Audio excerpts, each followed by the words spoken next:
প্রিয় ভাইরা আমার, অতীতে যত নবী পয়গম্বর পৃথিবীতে এসেছেন তাদের একটাই বড় মিশন ছিল, সেটা হলো আল্লাহর জমিনে আল্লাহর দ্বীনকে কায়েম করা।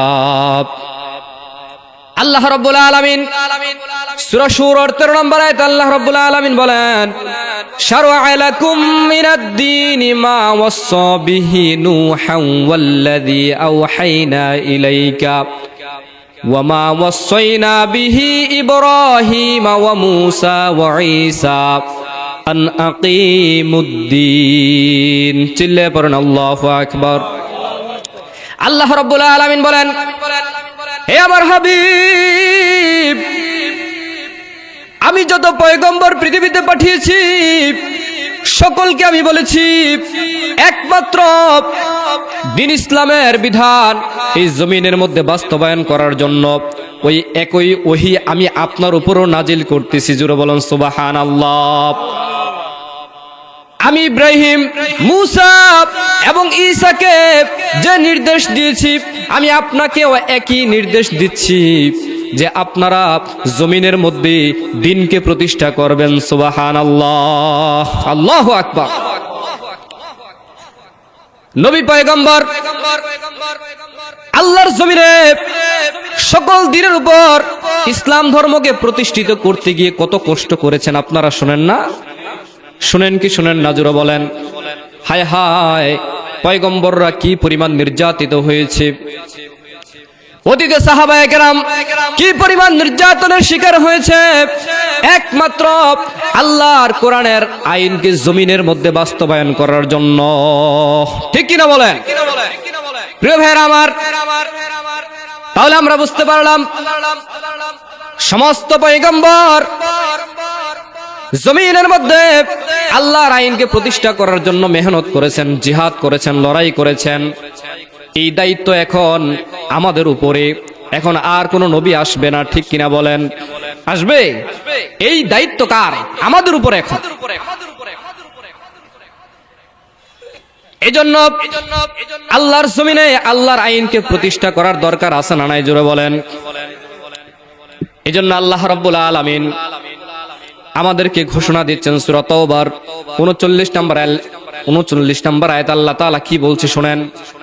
আল্লাহ রাব্বুল আলামিন বলেন, ইয়া আইয়ুহাল্লাযীনা আমানু মা লাকুম ইযা ক্বিলা লাকুম ফিরু ফি সাবিলিল্লাহি ইসতাকালতুম ইলাল আরদ। আল্লাহ রাব্বুল আলামিন বলেন, হে ঈমানদাররা, কি হয়েছে তোমাদের? কেন তোমরা আমি আল্লাহর জমিনে আমার দ্বীনকে বাস্তবায়ন করার জন্য কেন তোমরা চেষ্টা সংগ্রাম করো না? কেন তোমরা আমি আল্লাহর রাস্তায় বের হও না? যখন তোমাদেরকে বলা হয় আমি আল্লাহর জমিনে আমার আইনকে বাস্তবায়ন করার জন্য তোমাদেরকে জিহাদ করা লাগবে, লড়াই করা লাগবে, চেষ্টা করা লাগবে, বাতিলদের সামনে দাঁড়িয়ে হক কথা বলতে হবে, তখন তোমরা এমন ভাবে মুনাফিকের মতো লুকিয়ে যাও, মনে হয় যেন তোমাদের উপর বিশাল একটা বোঝা আল্লাহ তাআলা চাপিয়ে দিয়েছেন। নাউজুবিল্লাহ বলেন। মনে হয় যেন তোমাদের উপর বিশাল একটা বোঝা চাপিয়ে দেওয়া হয়েছে। এত কঠিন মনে করো বিষয়টাকে। আল্লাহ তাআলা বলেন, ফামা মাতাউল হায়াতিদ দুনিয়া ফিল আখিরাতি ইল্লা কলিল।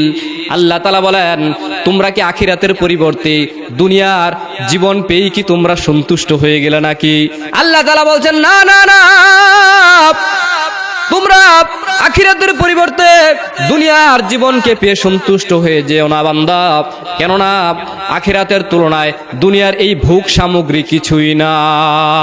চিল্লায়ে পড়েন সুবহানাল্লাহ, আল্লাহু আকবার। আখিরাতের তুলনায় দুনিয়ার ভোগ সামগ্রী কোনো কিছু। জান্নাতের নাজ নিয়ামত কত দামি, সেই জান্নাতের নাজ নিয়ামতের চাইতে দুনিয়ার নাজ নিয়ামত পচা গান্দা। কথা বলেন ঠিক না বেঠিক? আল্লাহু আকবার। আল্লাহ বলছেন, কি হয়েছে তোমাদের? কেন তোমরা আমি আল্লাহর রাস্তায় বের হচ্ছ না? কি হয়েছে তোমাদের? কি হয়েছে তোমাদের? হে ঈমানদাররা, নিজেদেরকে ঈমানদার বলে তোমরা দাবি করো, অথচ তোমরা কেন এই জমিনের মধ্যে 95% মুসলমানের জমিনের মধ্যে আল্লাহর আইনকে উপেক্ষা করে দুনিয়ার মানুষের আইন চলে? কথা বলেন ঠিক না বেঠিক? এই দুনিয়াটা চিরস্থায়ী না ক্ষণস্থায়ী?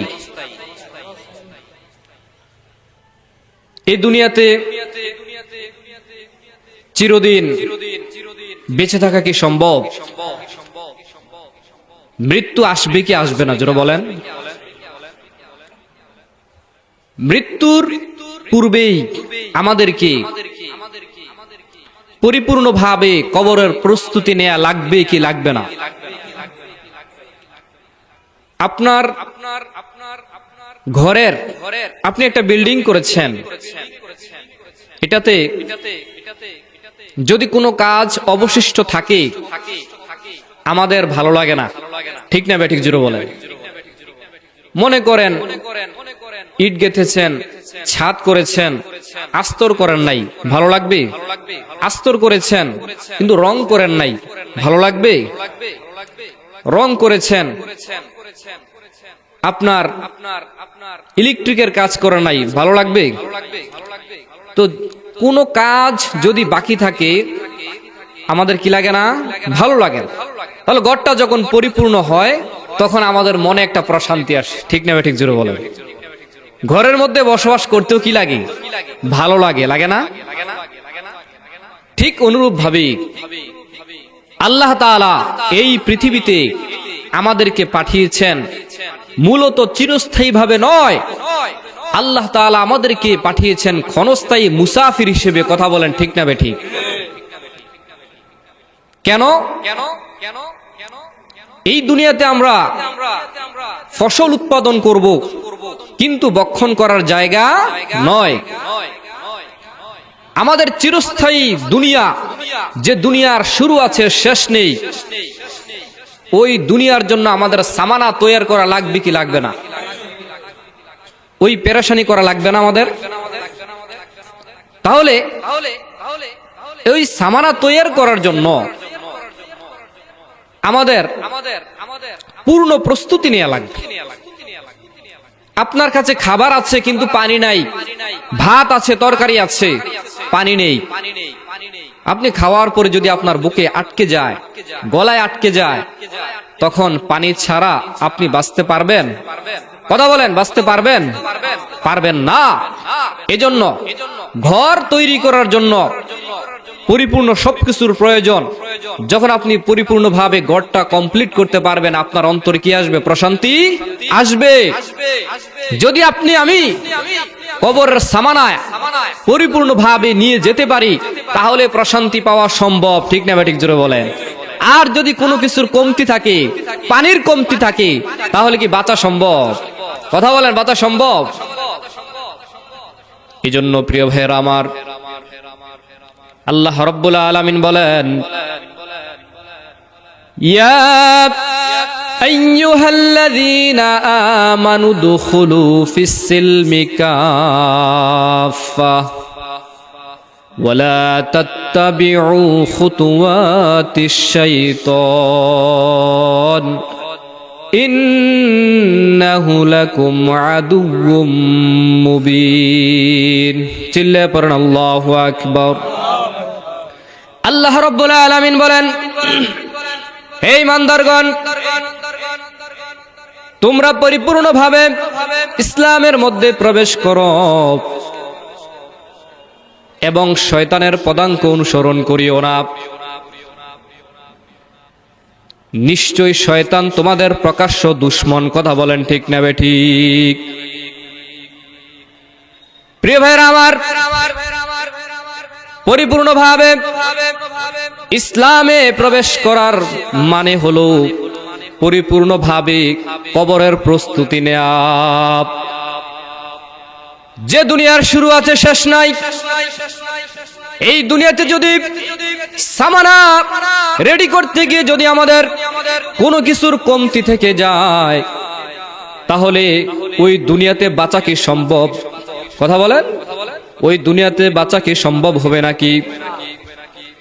এজন্য আল্লাহ রাব্বুল আলামিন আমাদের উপর নামাজ ফরজ করেছেন, রোজা ফরজ করেছেন, যাকাত ফরজ করেছেন, হজ ফরজ করেছেন, পর্দা করা ফরজ করেছেন। কথা বলেন ঠিক না বেঠিক? আমরা জানি কি জানি না বলেন? প্রিয় ভাইরা আমার, অনুরূপভাবে আল্লাহ রাব্বুল আলামিন আমাদের উপর এই জমিনের মধ্যে, আল্লাহর জমিনে আল্লাহর পূর্ণ কোরআনের আইন প্রতিষ্ঠা করার জন্য আমাদের উপর জিহাদ করা, লড়াই করা আমাদের উপর ফরজ করে দিয়েছেন। জোরে বলেন সুবহানাল্লাহ, আল্লাহু আকবার বলেন। কথা কি বুঝেন? এই জমিনের মধ্যে আল্লাহ তাআলার বিধান পরিপূর্ণভাবে বাস্তবায়ন করার চেষ্টা আমাদেরকে করতে হবে। আমাদের দেশে মুসলমান কত পার্সেন্ট? 90%, 95% মুসলমানের দেশে কোরআনের আইন কি বাস্তবায়ন আছে? কথা বলেন, আছে? আপনারা স্বীকার করতে কি ভয় পান? বাংলাদেশের জমিনে কোরআনের পরিপূর্ণ আইন কি বাস্তবায়ন আছে? নাই। প্রিয় ভাইরা আমার, অতীতে যত নবী পয়গম্বর পৃথিবীতে এসেছেন তাদের একটাই বড় মিশন ছিল, সেটা হলো আল্লাহর জমিনে আল্লাহর দ্বীনকে কায়েম করা। আল্লাহ রাব্বুল আলামিন সূরা সূরার 13 নম্বর আয়াতে আল্লাহ রাব্বুল আলামিন বলেন, শারআ লাকুম মিনাদ-দীনি মা ওয়াসসা বিহি নূহান ওয়াল্লাযী আওহাইনা ইলাইকা ওয়া মা ওয়াসাইনা বিহি ইব্রাহিমা ওয়া মূসা ওয়া ঈসা আন আকিমুদ্দীন। চিল্লায়ে পড়েন আল্লাহু আকবার। আল্লাহ রাব্বুল আলামিন বলেন, হে আমার হাবিব, আমি যত পয়গম্বর পৃথিবীতে পাঠিয়েছি সকলকে আমি বলেছি একমাত্র দ্বীন ইসলামের বিধান এই জমিনের মধ্যে বাস্তবায়ন করার জন্য ওই একই ওহী আমি আপনার উপরও নাজিল করতেছি। জোরে বলেন সুবহানাল্লাহ। আমি ইব্রাহিম, মূসা এবং ঈসাকে যে নির্দেশ দিয়েছি আমি আপনাকেও একই নির্দেশ দিচ্ছি যে আপনারা জমিনের মধ্যে দ্বীনকে প্রতিষ্ঠা করবেন। সুবহানাল্লাহ, আল্লাহু আকবার। নবী পয়গম্বর আল্লাহর জমিনে সকল দ্বীনের উপর ইসলাম ধর্মকে প্রতিষ্ঠিত করতে গিয়ে কত কষ্ট করেছেন আপনারা শোনেন না? শুনেন কি শুনেন না? জোরে বলেন। হায় হায়, পয়গম্বররা কি পরিমাণ নির্যাতিত হয়েছে। অতীতে সাহাবায়ে কেরাম কি পরিমাণ নির্যাতনের শিকার হয়েছে একমাত্র আল্লাহর কোরআনের আইনকে জমিনের মধ্যে বাস্তবায়ন করার জন্য। ঠিক কিনা বলেন? প্রিয় ভাইরা আমার, তাহলে আমরা বুঝতে পারলাম সমস্ত পয়গম্বর জমিনের মধ্যে আল্লাহর আইনকে প্রতিষ্ঠা করার জন্য মেহনত করেছেন, জিহাদ করেছেন, লড়াই করেছেন। এই দায়িত্ব এখন আমাদের উপরে। এখন আর কোন নবী আসবে না, ঠিক কিনা বলেন? আসবে? এই দায়িত্ব কার? আমাদের উপরে এখন। এজন্য আল্লাহর জমিনে আল্লাহর আইনকে প্রতিষ্ঠা করার দরকার আছে না নাই? জোরে বলেন। এজন্য আল্লাহ রাব্বুল আলামিন আমাদেরকে ঘোষণা দিচ্ছেন সূরা তাওবার 39 নম্বর আয়াত। আল্লাহ তাআলা কি বলছে শুনেন। আল্লাহ রাব্বুল আলামিন বলেন, ইয়া আইয়ুহাল্লাযীনা আমানু মা লাকুম ইযা ক্বিলা লাকুম ফিরু ফি সাবিলিল্লাহি সাকালতুম ইলাল আরদ। আল্লাহ রাব্বুল আলামিন বলেন, হে ঈমানদাররা, কি হয়েছে তোমাদের? কেন তোমরা আমি আল্লাহর জমিনে আমার দ্বীনকে বাস্তবায়ন করার জন্য কেন তোমরা চেষ্টা সংগ্রাম করো না? কেন তোমরা আমি আল্লাহর রাস্তায় বের হও না? যখন তোমাদেরকে বলা হয় আমি আল্লাহর জমিনে আমার আইনকে বাস্তবায়ন করার জন্য তোমাদেরকে জিহাদ করা লাগবে, লড়াই করা লাগবে, চেষ্টা করা লাগবে, বাতিলদের সামনে দাঁড়িয়ে হক কথা বলতে হবে, তখন তোমরা এমন ভাবে মুনাফিকের মতো লুকিয়ে যাও, মনে হয় যেন তোমাদের উপর বিশাল একটা বোঝা আল্লাহ তাআলা চাপিয়ে দিয়েছেন। নাউজুবিল্লাহ বলেন। মনে হয় যেন তোমাদের উপর বিশাল একটা বোঝা চাপিয়ে দেওয়া হয়েছে। এত কঠিন মনে করো বিষয়টাকে। আল্লাহ তাআলা বলেন ফামা মাতাউল হায়াতিদ দুনিয়া ফিল আখিরাতি ইল্লা কলিল। আল্লাহ তাআলা বলেন তোমরা কি আখিরাতের পরিবর্তে দুনিয়ার জীবন পেয়ে কি তোমরা সন্তুষ্ট হয়ে গেলে নাকি? আল্লাহ তাআলা বলছেন না না না, তোমরা আখিরাতের পরিবর্তে দুনিয়ার জীবনকে পেয়ে সন্তুষ্ট হয়ে যেও না বান্দা, কেননা আখিরাতের তুলনায় দুনিয়ার এই ভোগ সামগ্রী কিছুই না। চিল্লায়ে পড়েন সুবহানাল্লাহ, আল্লাহু আকবার। আখিরাতের তুলনায় দুনিয়ার ভোগ সামগ্রী কোনো কিছু।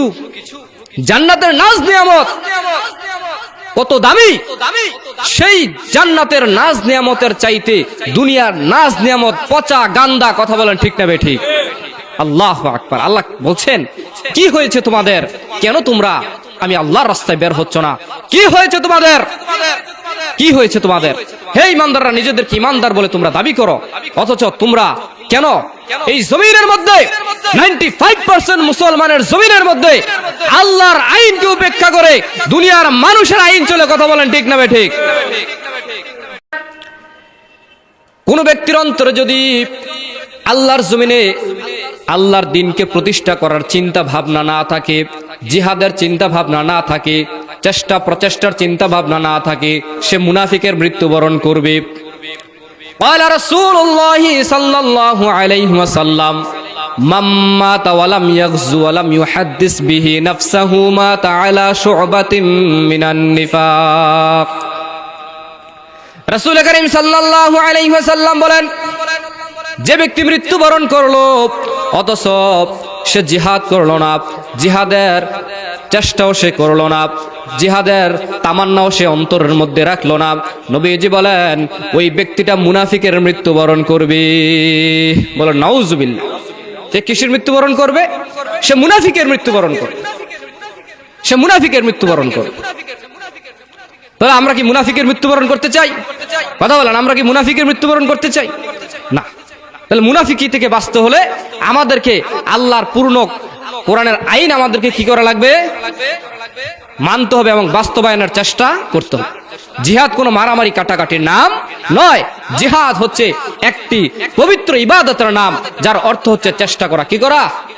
চেষ্টা করা। তাহলে আমাদেরকে ওই চেষ্টা করা লাগবে কি লাগবে না? ওই চেষ্টা আমাদেরকে করতে হবে, আমাদের সর্বোচ্চ দিয়ে।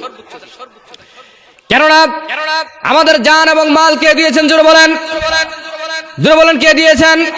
আল্লাহ রাব্বুল আলামিন বলেন ইন্নাল্লাহা আশতারা মিনাল মুমিনিনা আনফুসাহুম ওয়া আমওয়ালাহুম বিআন্না লাহুমুল জান্নাহ। আল্লাহ রাব্বুল আলামিন বলেন নিশ্চয় আল্লাহ রাব্বুল আলামিন মুমিনদের কাছ থেকে তাদের জান এবং মালের বিনিময়ে জান্নাতকে ক্রয় করে নিয়েছেন। সুবহানাল্লাহ। তাহলে আল্লাহ তাআলা মুমিনদের কাছ থেকে জান এবং মাল ক্রয় করে নিয়েছেন, বিনিময়ে আল্লাহ তাআলা মুমিনদেরকে কি দিবেন? জান্নাত। কি দিবেন? জোরে বলেন, জান্নাত দিবেন। জান্নাতটা পাওয়া তো এত সহজ নয় বাবা, জান্নাত পাওয়া তো এত সহজ নয়। আল্লাহ তাআলা বলেন ফায়াকতুলুনা ওয়া ইউকতালুন। আল্লাহ তাআলা বলেন আমার যে বান্দা আমার জমিনে আমার দ্বীনকে প্রতিষ্ঠা করতে গিয়ে কাফেরদেরকে হত্যা করবে এবং তারা নিজেরাও শহীদ হয়ে আল্লাহর জান্নাতে যাবে, আমি রব্বুল আলামিন তাদেরকে জান্নাতুল ফিরদাউস নসিব করে দিব। জোরে বলেন সুবহানাল্লাহ, আল্লাহু আকবার। তাহলে আল্লাহর জমিনে আল্লাহর আইনকে প্রতিষ্ঠা করার জন্য আমাদের লড়াই করা লাগবে কি লাগবে না? তো খেয়াল করেন বিষয়।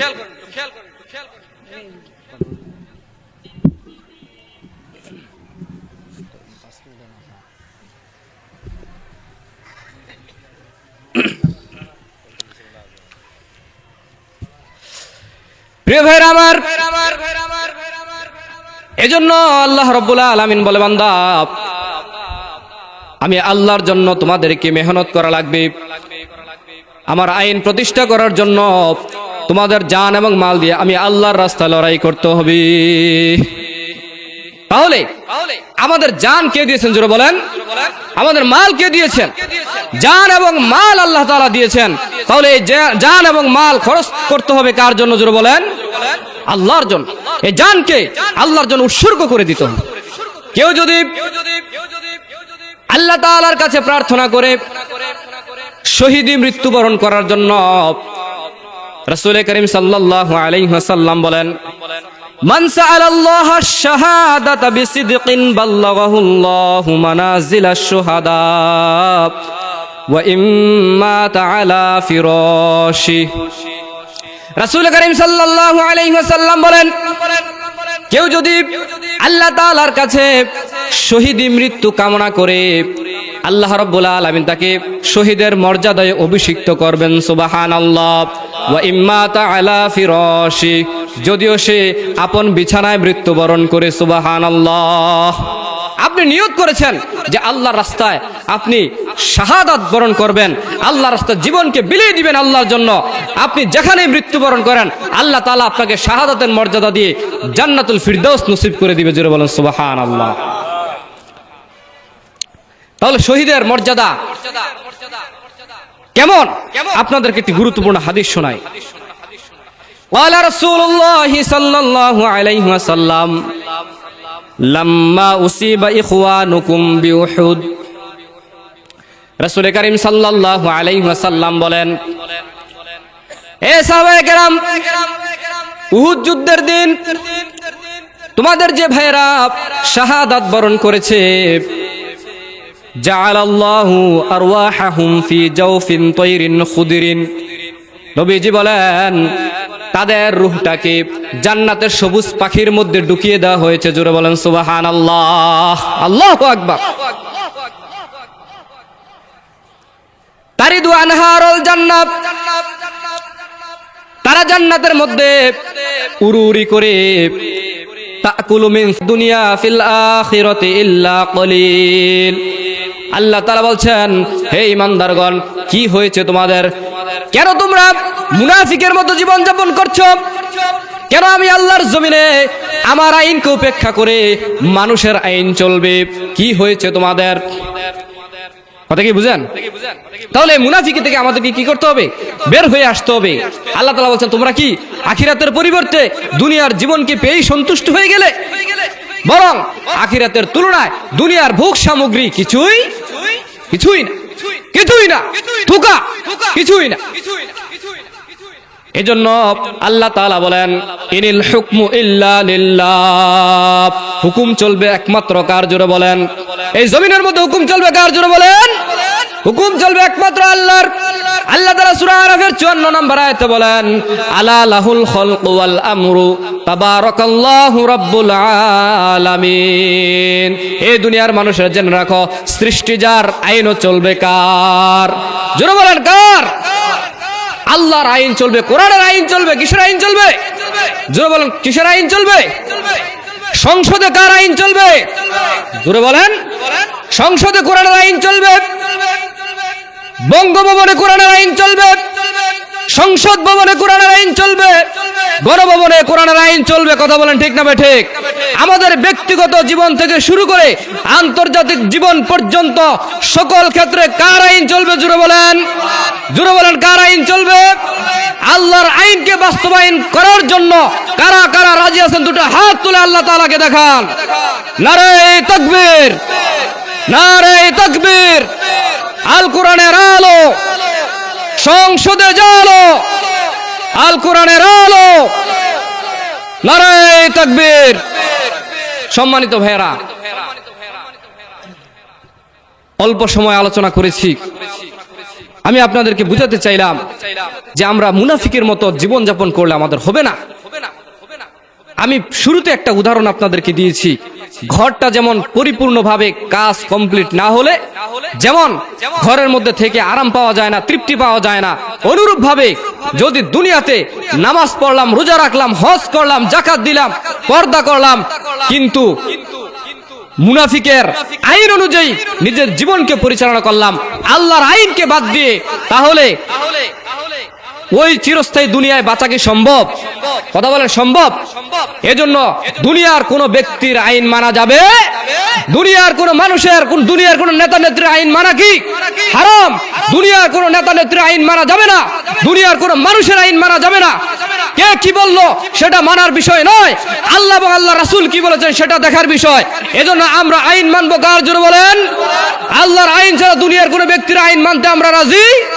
যদি যতক্ষণ পর্যন্ত আমাদের দেহের মধ্যে এক বিন্দু পরিমাণ রক্ত থাকবে ততক্ষণ পর্যন্ত ঈমানের উপর অবিচল থাকা লাগবে কি লাগবে না জোরে বলেন?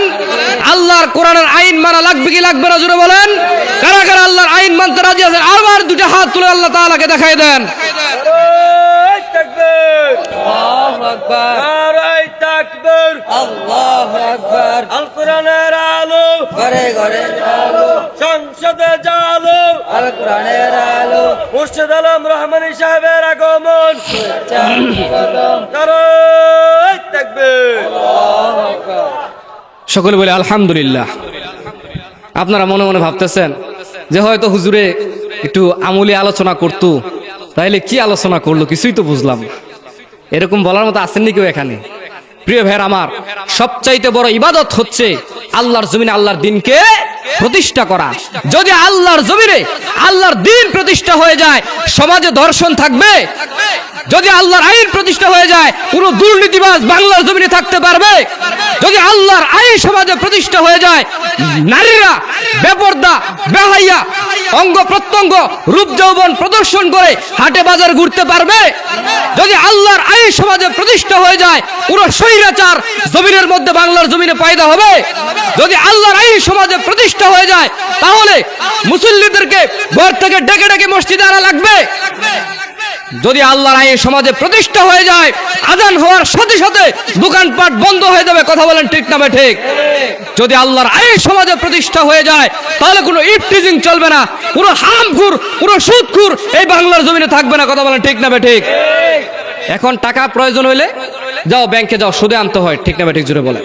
অথচ একজন রাষ্ট্রপ্রধানের দায়িত্ব যে কে তার মেয়েকে বিয়ে দিতে পারে না তার মেয়ের জন্য টাকার ব্যবস্থা করে দেওয়া, ঠিক না ঠিক জুড়ে বলেন। এখন টাকার প্রয়োজন হইলেই সুদ, টাকার প্রয়োজন হইলেই কি বুঝেন নাই কথা? যতই আমলের আলোচনা করেন, যত ইবাদতের আলোচনা করেন, কোটি বছর কোরআনের দাওয়াত দিবেন কোনো লাভ হবে না যতদিন না পর্যন্ত কোরআনের আইন সমাজে বাস্তবায়ন না হয়, কথা বলেন ঠিক না ঠিক? আর যখন আইন প্রতিষ্ঠা হয়ে যাবে তখন আর কাউকে কিছু বলা লাগবে না, অটোমেটিক সব কিছু কি হয়ে যাবে, ঠিক হয়ে যাবে। আল্লাহ তাআলা আমাদেরকে সহি বুঝ দান করুক, আমলনামা পরিপূর্ণ আমলনামা নিয়ে কবর যাওয়ার তৌফিক দান করুক। সকলে বলে আমিন। সকলে আমার জন্য দোয়া করবেন। আমার প্রতি কোনো রাগ নিবেন না, কোনো রাগ নিবেন না, একমাত্র আল্লাহর জন্য বলেছি। কার জন্য? আপনারা কি কোরআনকে বিশ্বাস করেন না? বিশ্বাস করেন কি না?